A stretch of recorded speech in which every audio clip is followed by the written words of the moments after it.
ಮಮತೆಯ ಮಗುವಿನಿಂದಲೂ ದೂರವಾದೆ.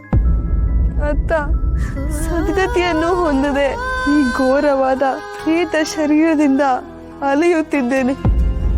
ವಂಶೋದ್ಧಾರಕನಾದ ಮಗನ ಚಿಂತೆ, ನನ್ನ ಈ ದುರ್ಗತಿ, ಈ ಎರಡನ್ನು ತಾವೇ ಪರಿಹರಿಸಬೇಕು. ಲಕ್ಷ್ಮೀನಾರಾಯಣನ ಚಿಂತೆ ನಿನಗೆ ಬೇಡ.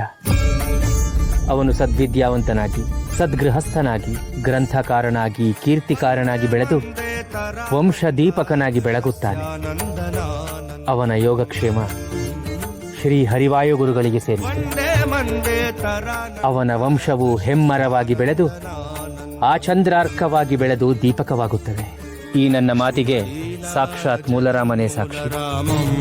ನೀನು ಚಿಂತಿಸಬೇಡ. ಈಗ ನಾನು ಕೃತಾರ್ಥಳಾದೆ. ಹಾಗೆ ಆತ್ಮಹತ್ಯೆಯ ಪಾಪ ನಿನ್ನ ಬೆನ್ನಿಗಿದ್ದರೂ ನಿನ್ನ ಪೂರ್ವ ಸಂಚಿತ ಪುಣ್ಯದಿಂದ, ಗುರು ಕಾರುಣ್ಯದಿಂದ, ಶ್ರೀ ಹರಿವಾಯು ಗುರುಗಳ ಕೃಪೆಯಿಂದ ನಿನಗೂ ಸದ್ಗತಿ ಪ್ರಾಪ್ತಿಯಾಗುತ್ತದೆ.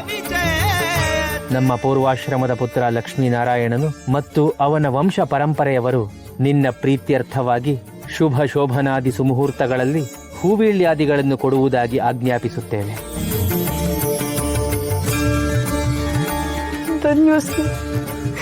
ಧನ್ಯೋಸ್ಮಿ.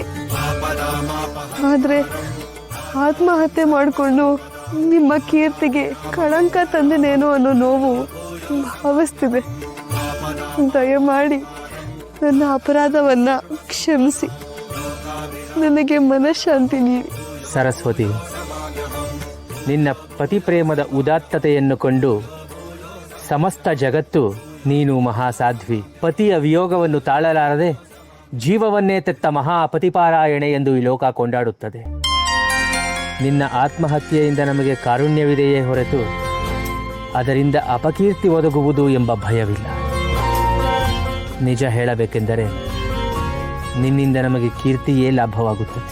ಏನು, ಈ ಪಾಪಿ ಸತ್ ಮೇಲೂ ನಿಮ್ಮ ಕೀರ್ತಿಯೇ? ನೀನು ಪಾಪಿಯಲ್ಲ ಸರಸ್ವತಿ, ಸಾಧ್ವಿ. ನಿನ್ನ ಪ್ರೇಮ ಕುಂಚದಿಂದ ನನ್ನನ್ನು ಪರಿಪೂರ್ಣ ಚಿತ್ತಾರವನ್ನಾಗಿ ಮಾಡಿದ ಪುಣ್ಯವಂತೆ. ನಿನ್ನ ಈ ಪ್ರೇತಾತ್ಮವನ್ನು ಶ್ರೀ ಹರಿವಾಯು ಗುರುಗಳು ನಿವಾರಿಸಿ ಸದ್ಗತಿಯನ್ನು ಕರುಣಿಸುವರು.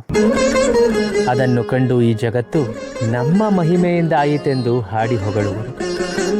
ಅದು ನಿನ್ನಿಂದ ನಮಗೆ ದೊರಕುವ ಕೀರ್ತಿಯಲ್ಲವೇ? ಇನ್ನು ನೀನು ನಿನ್ನ ಎಲ್ಲ ಚಿಂತೆಗಳನ್ನು ಬದಿಗೊತ್ತಿ ಸಂತೃಪ್ತಿಯಿಂದ ತೆರಳಬಹುದು. ಶ್ರೀ ಹರಿವಾಯು ಗುರುಗಳ ತೀರ್ಥದಿಂದ